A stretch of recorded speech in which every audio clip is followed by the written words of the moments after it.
Okay, hi Ed, how are you? My wife is like busy upstairs, so I just set up the phone on a box just to hold it there, and I'm gonna show you what I'm doing. So I took the generator, I just installed it to the Dremel tool. It just fits right on the Dremel tool shaft, and this is, let's have it the way you had it, I guess. I guess you reversed the red and the green because of you took them off to install it and put them back on. So we'll start it up. I'm gonna run the Dremel tool on slow speed.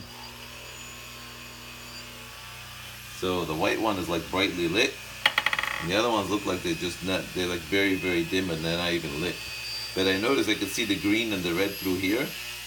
So I'm like, what the heck is going on? So I took this off. Oh, and there's the red one on the green LED, and I took this off, and there's the green one.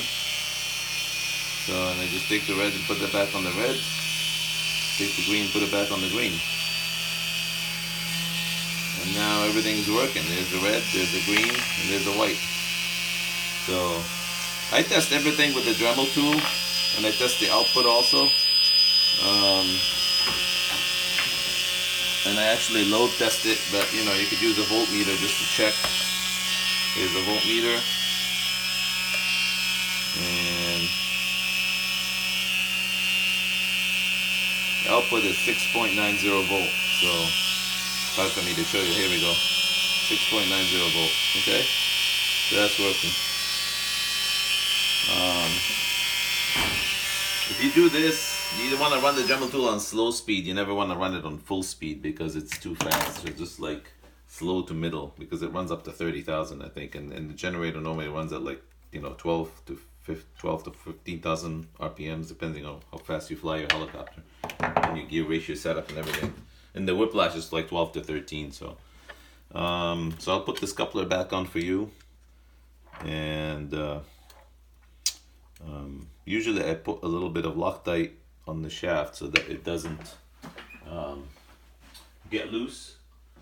And if you need to take it off, you just use a heat gun and heat it after you loosen the set screw, and it will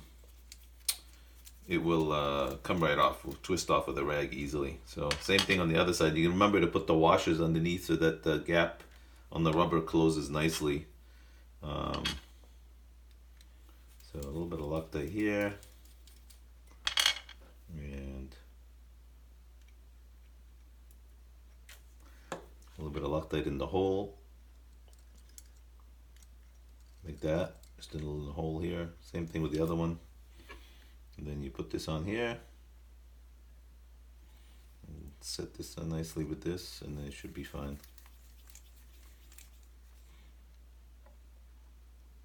Okay, so it's back. And even if you flip this by hand, I don't know if it's really easy to see, but you could do that. I guess you could test it that way. See? Red, green, and white, they all blink. So, okay. I'll make sure I put this back in the box and ship it to you. I'll send you the email link first with this video so you can see it. All right? Thanks, buddy. Talk to you later. I don't know if you could see that by hand. Maybe not, but yeah, put this closer to the ground. So, there they are. Okay. There we go. So, by flipping it by hand, see, they all blink.